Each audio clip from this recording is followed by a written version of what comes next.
Inscreva-se.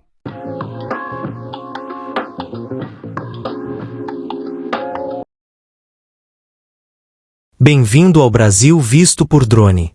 Hoje, vamos sobrevoar Curitiba, descobrindo as suas paisagens mais incríveis vistas de cima.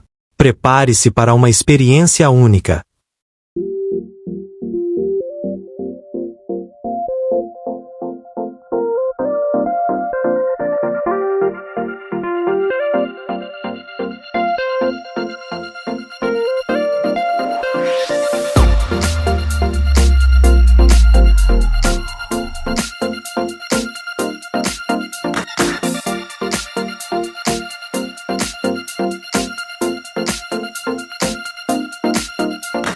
Curitiba, capital do Paraná, é uma das maiores cidades do sul do Brasil, com cerca de 1,8 milhão de habitantes, reconhecida nacional e internacionalmente pelo planejamento urbano, qualidade de vida e soluções inovadoras em transporte público e meio ambiente.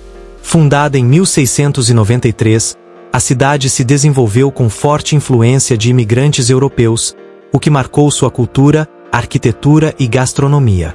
Atualmente, Curitiba possui economia diversificada, com destaque para os setores de serviços, comércio, indústria, tecnologia e educação, além de ser referência em áreas verdes, parques urbanos e sustentabilidade. A cidade combina a estrutura de metrópole com organização, oferecendo infraestrutura moderna, opções culturais, universidades, polos tecnológicos e um estilo de vida equilibrado para moradores e visitantes.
And I find myself wondering what did happen to the last 10. I ran away with my life, fast forward, never turn back again. Essa foi Curitiba vista de cima.